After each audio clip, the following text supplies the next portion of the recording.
नमस्कार, मैं मृदुला श्रीवास्तव सी न्यूज भारत में आपका स्वागत करती हूं। वक्त हो गया है न्यूज बुलेटिन का। सबसे पहले खबर बताएंगे मथुरा की, जहां सरकारी खाद न मिलने के कारण किसानों में दिखा रोष।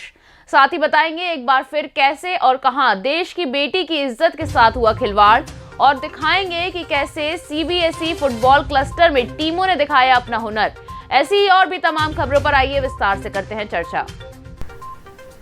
मामला मथुरा जनपद के गोवर्धन क्षेत्र का है, जहां क्षेत्रीय सहकारी समिति द्वारा किसानों के लिए खाद की व्यवस्था की गई है, मगर तकरीबन 10 दिन से चक्कर काटने के बावजूद भी किसानों को खाद उपलब्ध नहीं हो पा रही है। प्रतिदिन सुबह 5 बजे से ही लोग आकर लंबी लंबी कतारें लगा देते हैं, मगर सहकारी समिति ऑफिस के ताले तक नहीं खुलते।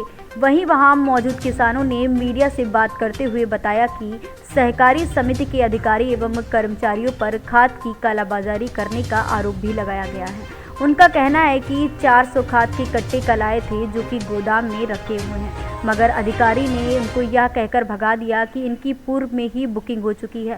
वहीं आक्रोशित होकर किसानों ने अधिकारियों के ऊपर आरोप लगाते हुए कहा कि जब पूर्व में खाद नहीं थी तो बुकिंग कहां से हो गई। वहीं रामवीर नामक किसान ने बताया कि कल समिति के सचिव से फोन के माध्यम से बात हुई थी और उन्होंने बताया कि कल से खाद वितरित की जाएगी, मगर आज समय बीतने के बाद जब उन्होंने फ़ोन किया तो सचिव साहब का फ़ोन बंद आया। घोटाली गांव से आए रामप्रकाश कौशिक नाम किसान ने बताया कि वह सुबह 5 बजे से यहां अपना नंबर लगाकर बैठे हुए हैं, बावजूद इसके भी अभी तक सरकारी ऑफिस नहीं खुला है। सरकारी ऑफिस का समय 9 बजे बताया जा रहा है, मगर मीडिया टीम की जब वहां पर पहुंची तो ऑफिस पर लगे ताले शोभा बढ़ाते हुए नजर आ रहे थे। अब देखना यह है कि आला अधिकारी किसानों की इस समस्या को संज्ञान में लेकर किसानों को इस समस्या से निजात दिला पाएंगे, या किसान यूं ही सरकार द्वारा दी जाने वाली सुविधाओं से वंचित नजर आएंगे। कल जो है, क्या नाम है आपका? मेरा नाम रामवीर सिंह है। कहाँ के रहने वाले हैं? मैं भवनपुरा का रहने वाला हूँ। अच्छा, तो जैसा कि यहाँ पे सोसाइटी में खाद आया हुआ है और खाद बढ़ नहीं रहा है, किसान आक्रोश देखने को मिल रहा है, क्या कुछ कहना चाहेंगे? मैं ये कह रहा हूँ, कल जो है सचिव साहब से मेरी बात हुई थी, तो सचिव साहब ने मुझसे ये कहा था कि कल आपको खाद मिलेगा, कल बांटेंगे, आज आ रहा है खाद जी। मगर अभी तक कोई भी यहाँ कर्मचारी नहीं है, सचिव नहीं है। सचिव को टेलीफोन किया जा रहा है तो सचिव ने अपना टेलीफोन स्विच ऑफ कर रखा है और किसी को भी खाद मिल नहीं रहा है। लोग बता रहे हैं यहाँ पे कि पहले यहाँ 400 आदमी की पहले ही पर्ची कट चुकी है, जबकि खाद यहाँ नहीं था तो पर्ची कट कैसे गई? सचिव का नाम क्या है? ब्रिज सोलंकी। तो आपकी बात हुई नहीं उनसे? हाँ, मेरी पर्सनली बात हुई है टेलीफोन से जी। तो आज मैं सुबह से फोन लगा रहा हूँ तो उनका फोन स्विच ऑफ आ रहा है। न कोई कर्मचारी है, न सचिव साहब है, कोई भी कर्मचारी नहीं है और यहाँ किसान जो परेशान है। बताया जा रहा है कि इस ऑफिस का खुलने का टाइम 9 बजे है और अभी तक ऑफिस का 9 बजे का टाइम है। अब 10 से ज्यादा बज रहे हैं और अभी तो कोई नहीं आया है। राम प्रसाद कौशिक। आप कहाँ से आए? गांठौली से। यहाँ पे 5:30 बजे के आए हुए हैं हम, और अभी तक कोई नहीं आया है और गोदाम भरा पड़ा है और खाद नहीं दे रहे हैं। ये बता रहे हैं कि 9 बजे का टाइम है, आप 5:30 बजे आए हुए हैं। हाँ, तो नंबर लगाया है हमने, नंबर लगाया है। तो नंबर किसको लगाया आपने? आपस में लगा रखे हैं, आधार कार्ड और खतरा खतौनी सब लगा रखी है। देखो ये दिखा दे भैया, इन्होंने खोल के ये अभी खुद ही किसान आपस में एकत्रित होकर पन्ना बदल के दिखाओ, न्यू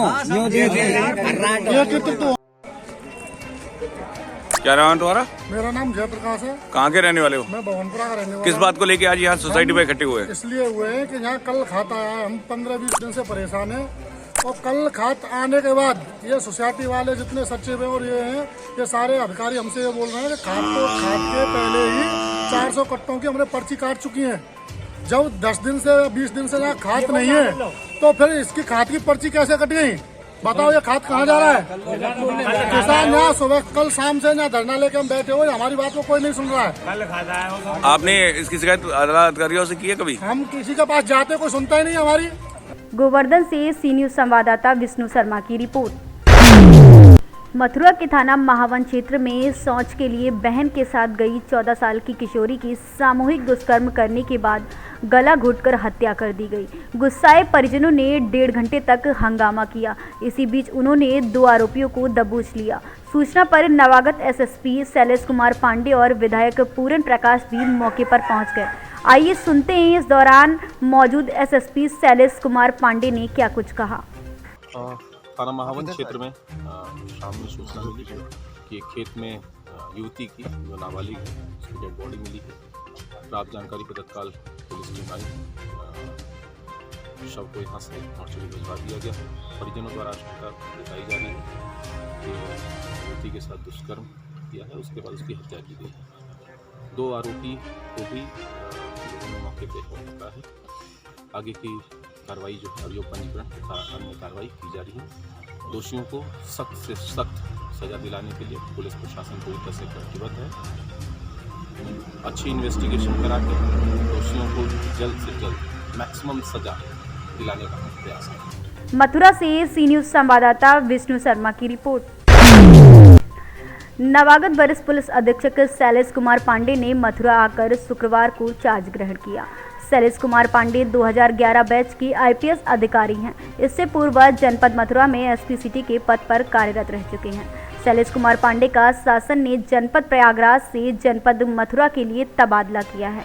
उन्होंने मीडिया से मुखातिब होते हुए बताया कि सरकार, शासन और पुलिस मुख्यालय की जो प्राथमिकताएं रहेंगी वही उनकी प्राथमिकताएं रहेंगी। शैलेश कुमार पांडे ने जानकारी देते हुए बताया कि जनपद मथुरा एक पवित्र धार्मिक नगरी है। यहाँ लोग प्रदेश, देश तथा विदेशों से आस्था लिए आते हैं। उनकी सुरक्षा और यातायात व्यवस्था को बेहतर बनाने के लिए कदम उठाए जाएंगे, जिससे वह एक अच्छा संदेश लेकर यहां से जाएं। उन्होंने बताया कि अपराध नियंत्रण, बेहतर कानून व्यवस्था तथा यातायात प्रबंधन के साथ संगठित अपराध तथा माफियाओं पर प्रभावी कार्रवाई की जाएगी। विशेषकर उन पर जिन्होंने अपराध करके जिन संपत्तियों को अर्जित किया है, उन पर गैंगस्टर की कार्रवाई करते हुए उनकी संपत्तियों को कुर्क की कार्रवाई की जाएगी। देखिए, सरकार, शासन, पुलिस मुख्यालय की जो प्राथमिकताएं हैं वही हमारी प्राथमिकताएं रहेंगी।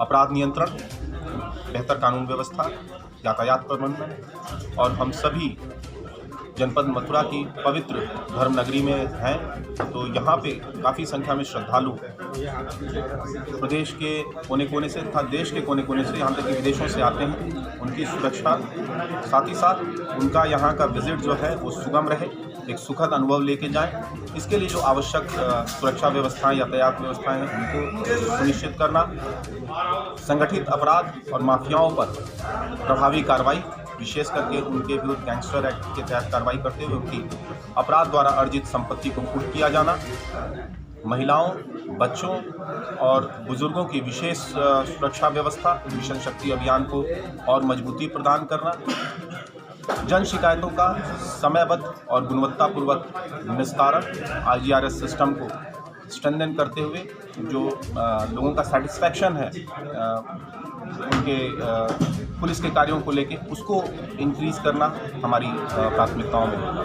सर, वृंदावन में देखा जाता है कि बांके बिहारी मंदिर पे आए दिन भीड़ बढ़ती जा रही है, उसको लेके आप क्या किस तरह से कदम उठाएंगे? देखिए, आज हमने ज्वाइन किया है अपनी जो टीम है तथा जो भी स्टेक होल्डर्स हैं, चाहे मंदिर प्रबंधन से जुड़े हों या वहाँ के आसपास के व्यापारी वर्ग हैं, सबको कॉन्फिडेंस में लेते हुए सभी स्टेक होल्डर्स से विमर्श करके एक बेहतर जो व्यवस्था जो सुगम हो, सुरक्षित हो, उसको हम लोग इस्टेब्लिश करने का प्रयास करेंगे। सर, 6 दिसंबर को लेकर के किस तरीके कदम रहेगा? देखिए, जो आवश्यक सुरक्षा व्यवस्था है उसको पूरी तरह से सुनिश्चित कराया जाएगा और किसी भी तरह की कानूनी व्यवस्था की स्थिति में ये निश्चित तौर पर सुनिश्चित होगा। मथुरा से सी न्यूज़ संवाददाता विष्णु शर्मा की रिपोर्ट। कल सुबह 8:30 बजे से CBSE फुटबॉल क्लस्टर का शुभारंभ हुआ। दूसरे दिन सुबह से देर शाम तक लगातार 11 मैच खेले गए। सभी टीमों के लिए खिलाड़ियों ने अपना दमखम दिखाया। पंडित दीनदयाल उपाध्याय कानपुर ने अजमानी इंटरनेशनल लखीमपुर को पराजित किया। वहीं कड़े मुकाबले में APS आगरा नई चाइल्ड केयर बिशप आगरा को हराकर अगले दौर में प्रवेश किया। अकाल एकेडमी गोमती ने होली पब्लिक स्कूल आगरा को तथा अकाल एकेडमी कजरी पीलीभीत ने सेंट जोसेफ एक तरफा मैच में हेम विद्या निकेतन अलीगढ़ को 9 से पराजित किया और डीपीएस बरेली ने अवर लेडी फातिमा अलीगढ़ पर विजय प्राप्त कर कड़े मुकाबले में नारायणा पब्लिक स्कूल गोंडा ने आरके स्कूल लखनऊ को पटकनी दी। इसी दौरान वहीं पराजित टीम के खिलाड़ियों ने मीडिया से बातचीत करते हुए बताया कि हम अगली प्रतियोगिता में अपना अच्छा प्रदर्शन करके जीत हासिल करने का संकल्प ले रहे हैं और मीडिया से बात करते हुए बताया कि विद्यालय के चेयरमैन सुरेश सिंह ने उपस्थित रहकर सभी प्रतिभागियों को हौसलावर्धन किया तथा उनके उज्जवल भविष्य की कामना की। मैच कमिश्नर वीरेंद्र रावत के कुशल निर्देशन में सभी मैच रेफरी ने निष्पक्ष एवं कुशलता के साथ अपनी भूमिका निभाई। इस अवसर पर प्रबंधक विराज सिंह, प्रधान आचार्य इंद्र प्रकाश दुबे, प्रधानाचार्य राम बाबू, शिक्षा प्रभारी MP सिंह, वीर प्रधान आदि लोग मौजूद रहे। नमस्कार, मैं वीरेंद्र सिंह रावत, उत्तराखंड फुटबॉल एफिलिएशन का सचिव और इस टूर्नामेंट जो CPSE क्लस्टर है उसका मैं टेक्निकल एडवाइज़र और मैच कमिश्नर।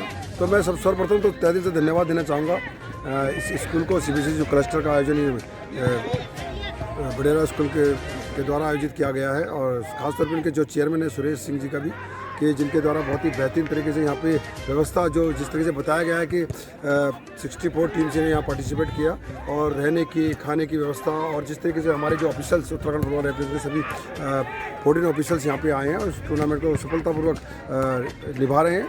और मैं सभी इस खिलाड़ियों को, कोच का और जितने आयोजक सचिव जो यहाँ के हैं श्री विपिन चंद जी का मैं तहे दिल से धन्यवाद देना चाहूँगा कि इतना बड़ा महाआयोजन करने के लिए बहुत कुछ चाहिए होता है, सुविधाओं का अरेंजमेंट करना, ग्राउंड और बेहतरीन ग्राउंड यहाँ पर है। और मैं चाहूँगा कि यहाँ पे भी आने वाले समय पे CPSE जो क्लस्टर इस तरीके से प्रतियोगिता हो रही है, आगे नेशनल लेवल की यहाँ भी प्रतियोगिता भी आयोजित की जाए। धन्यवाद। मैं स्वतंत्रवीर सिंह गिल, एजुकेशन डायरेक्टर बाबा खडेरा सिंह विद्या मंदिर।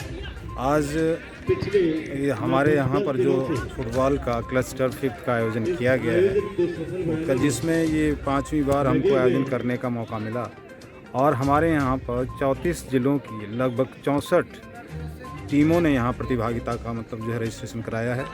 आज फुटबॉल का इस गेम का दूसरा दिन है जिसमें बहुत सारे अच्छे स्कूलों से DPS और तमाम दूसरे जाने माने स्कूलों से टीमें आई हुई हैं।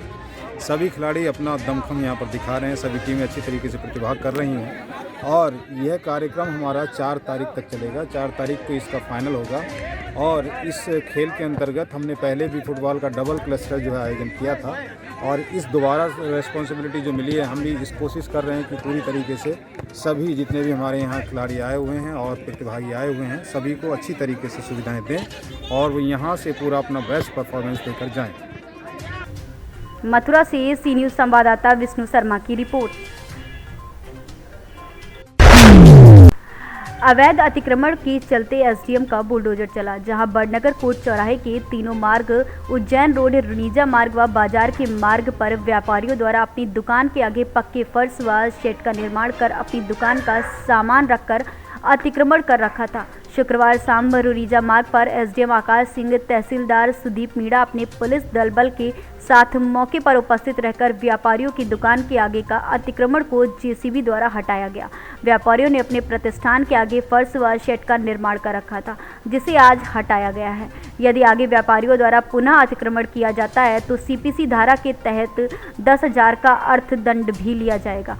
आकाश सिंह SDM बड़नगर नगर पालिका और प्रशासन की बैठक में आज निर्णय लिया गया कि कोट चौराहे पर अतिक्रमण हटाकर ब्लॉक्स लगाकर गटर का निर्माण किया जाएगा, जिससे ट्रैफिक जाम की समस्या से निजात पा सके लोग। उज्जैन से सी न्यूज़ संवाददाता इंदर परमार की रिपोर्ट। हमीरपुर जिला के राटनगर में आज दोपहर विद्युत विभाग के कर्मचारियों के अनिश्चितकालीन हड़ताल पर होने के कारण राट में बिजली की समस्याओं को लेकर कई मोहल्ले में अंधेरा छाया हुआ है।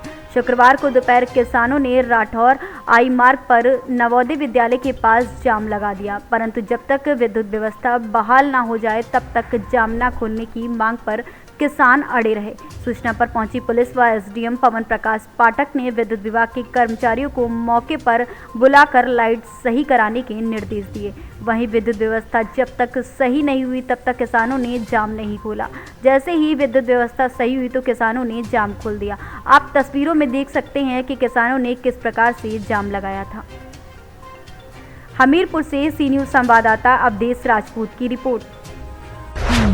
परतापुर थाने क्षेत्र में कन्हौरलाल तिलाहे पर चल रही चेकिंग के दौरान कताई मिल चौकी इंचार्ज निखिलेश रस्तोगी ने अपनी टीम के साथ चोरों की चोरी के माल के साथ उन्हें धर दबोचा, जिसके बाद पुलिस ने चोरों को थाने ले आई और शिवनगर कताई मिल निवासी सत्यवीर अपने 3 साथियों के साथ मिलकर कताई मिल से सरकारी माल चोरी कर बाहर बेचते थे। जैसे लोहे की रॉड को अपनी कार वैगनार और सेंट्रो में भरकर जैसे ही वह तिराहे से गुजर रहे थे तभी पुलिस ने उन्हें धर दबोचा और तुरंत कार्रवाई करते हुए एक वैगनार और सेंट्रो कार के साथ 4 लोगों को गिरफ्तार कर लिया है, जिनके पास से वैगनार और सेंट्रो कार सहित चोरी का हुआ माल बरामद कर लिया गया है, जिसमें बताया जा रहा है कि सत्यवीर शिवसेना कार्यकर्ता के साथ मोहित, पवन और जितेंद्र को कताई मिल चौकी इंचार्ज निखिलेश रस्तोगी ने मुकदमा कर जेल भेज दिया है। मेरठ से सी न्यूज़ संवाददाता नवनीत कुमार की रिपोर्ट। प्रयागराज जिले के नेशनल इंटर कॉलेज हंडिया के प्रवक्ता से एनसीसी अधिकारी कैप्टन राजेश कुमार तिवारी को एनसीसी निदेशालय नई दिल्ली द्वारा मेजर रैंक की संस्तुति प्रदान की गई। इसके पश्चात 15 यूपी बटालियन एनसीसी प्रयागराज के commanding officer colonel PS Mahapatra द्वारा राजेश कुमार तिवारी को दिनांक 29 नवंबर को रैंक प्रदान की गई। मेजर तिवारी ने मेजर रैंक के लिए गत फरवरी-मार्च 2022 को 1 माह का refresher course officers training academy Kamthi Nagpur से A ग्रेड से पास किया था। रैंक प्रमोशन के बाद नेशनल इंटर कॉलेज प्रशासन द्वारा आज मेजर तिवारी के सम्मान में एक टी पार्टी का आयोजन किया गया, जिसमें कॉलेज का समस्त स्टाफ और एनसीसी कैडेट शामिल रहे। इस अवसर पर पीजी कॉलेज हांडिया के प्रवक्ता प्राचार्य डॉक्टर धीरेन्द्र द्विवेदी, उपाचार्य डॉक्टर विवेक पांडे अतिथि के रूप में उपस्थित रहे और कॉलेज के प्रधानाचार्य अजय कुमार मिश्रा ने मेजर तिवारी को सभी की ओर से शुभकामनाएं दी और उनके उज्जवल भविष्य की कामना की। आज आपका प्रमोशन हुआ है और सबसे ज़्यादा श्रेय आप किसको देना चाहेंगे और अपने स्कूल के बच्चों को जो है क्या बताना चाहेंगे?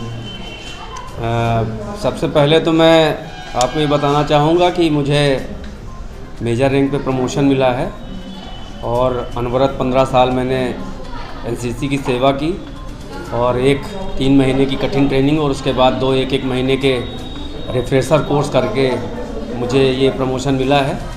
और ये प्रमोशन के लिए मैंने कोर्स रिफ्रेशर किया था मार्च में, 1 महीने का कोर्स था ऑफिसर्स ट्रेनिंग एकेडमी कामठी में, और वहाँ मैंने इस कोर्स को 80% से अधिक नंबरों से उत्तीर्ण किया।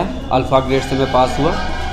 तो सबसे बड़ा श्रेय तो जाता है हमारे कॉलेज प्रशासन को, जिनका सहयोग रहा है, हमारी बटालियन के CO साहब को, साथ ही साथ हमारे कैडेट्स को। और मैं प्रयास करता हूं कि मैं लगातार अपने कैडेटों को मोटिवेट करता रहूं कि वो देश रक्षा के लिए, समाज के लिए कुछ करते रहें, और वो करते भी रहते हैं। सामाजिक सेवा में हमारे कैडेट बढ़ चढ़ के भाग लेते हैं। तो आज मैं बहुत खुश हूँ और हमारे पूरे स्टाफ का, परिवार का, बटालियन का, सारे लोगों का सहयोग है। तो मैं सबके लिए आभार व्यक्त करना चाहता हूँ, सबको बहुत बहुत धन्यवाद देना चाहता हूँ। प्रयागराज से सी न्यूज़ संवाददाता रणविजय की रिपोर्ट। अजगैन कोतवाली के कानपुर लखनऊ हाईवे स्थित चमरौली गांव के सामने की यह घटना है, जहां तेज रफ्तार डंपर दूसरे डंपर से पीछे से जा भिड़ा। भिड़ंत के बाद डंपर में भीषण आग लगी और आग लगने से डंपर में मौजूद 2 लोगों के जिंदा जलने की मौत की खबर सामने आई है। एक अन्य का शव डंपर के बाहर हाईवे पर पड़ा मिला। घटना के बाद हाईवे पर जाम लग गया। सूचना पर पहुंची पुलिस व फायर विभाग की टीम आग बुझाने में जुट गई व जाम खुलवाने के लिए कई थानों की फोर्स भी मौके पर मौजूद रही। आज अजगैन थाना क्षेत्र में चमरौली के पास सुबह 5:30 से 6 बजे के बीच में एक बड़ी दुर्घटना हुई है, जिसमें कुल 3 गाड़ियां क्षतिग्रस्त हुई हैं। आगे की तरफ सबसे आगे एक DCM थी, जिसमें लकड़ी लदी हुई थी, जिसका चालक मौके पर मृत पाया गया है। पीछे की जो दूसरी गाड़ी थी वो एक टेलर थी जिसमें मोरंग पड़ी हुई थी। उसके चालक और उसका सहयोगी क्लीनर जीवित हैं और स्वस्थ हैं। और जो सबसे पीछे की तरफ जो ओवर स्पीडिंग करती हुई डंपर आ रही थी जिसमें की गिट्टी थी, उसके चालक और सहयोगी क्लीनर मौके पर ही मृत पाए गए हैं और उनकी डेड बॉडी जल गई थी बिल्कुल। तीनों वाहनों के स्वामियों से हमारी बात चल रही है और इसमें इनकी शिनाख्त, तीनों डेड बॉडी की शिनाख्त की जा रही है। मौके पर लॉ एंड ऑर्डर की कोई समस्या नहीं है, ट्रैफिक व्यवस्था बिल्कुल सुचारू रूप से चल रही है। उन्नाव से सी न्यूज संवाददाता अजय कुमार की रिपोर्ट। जनपद उन्नाव की 164 मोहान विधानसभा विधायक ब्रजेश कुमार रावत ने अपने आवास निजामपुर पचगहना में क्षेत्र के महाविद्यालय व इंटर कॉलेज के समस्त प्रबंधक, प्राचार्य, प्रधानाचार्य के सम्मान समारोह का आयोजन किया, जिसमें मुख्य अतिथि के रूप में भाजपा जिला अध्यक्ष अवधेश कटियार ने माता सरस्वती की प्रतिमा पर पुष्प अर्पित किए व दीप प्रज्वलित कर कार्यक्रम का शुभारंभ किया व साथ ही कार्यक्रम में आए हुए सभी प्राचार्य व प्रबंधकों से ज्यादा मत बढ़ाने के लिए व मतदान करने का आग्रह किया। साथ ही जिलाध्यक्ष ने कहा कि हमारी सरकार उन्नाव से अपने भाजपा कार्यकर्ताओं को उतारने जा रही है, क्योंकि शिक्षकों को भी कभी कभी बहुत सारी कठिनाइयों से गुजरना पड़ता है। वहीं विधायक ब्रजेश कुमार रावत ने आए हुए सभी प्रबंधक, प्रधानाचार्य को माला व अंगवस्त्र पहनाकर सम्मानित किया। वहीं सभा को संबोधित करते हुए शिक्षक राष्ट्र की नींव बनाने व समाज के पथ प्रदर्शक होते हैं। शिक्षा के मध्य से शिक्षक विद्यार्थियों को संस्कार व चरित्रवान बनाते हैं, जो आगे चलकर आदर्श नागरिक बनते हैं, उधर राष्ट्र निर्माण में अग्रिम भूमिका अदा करते हैं। उन्नाव से सी न्यूज संवाददाता पंकज राजपूत की रिपोर्ट। फिलहाल के लिए इस न्यूज बुलेटिन में बस इतना ही। अगर आप अपने शहर या क्षेत्र की खबरों पर निगाह बनाना चाहते हैं तो लॉग इन करें हमारी वेबसाइट www.cnewsbharat.com पर और जुड़े रहें दिन भर की खबरों के अपडेट्स के साथ। हर खबर आपके साथ, आपके हाथ।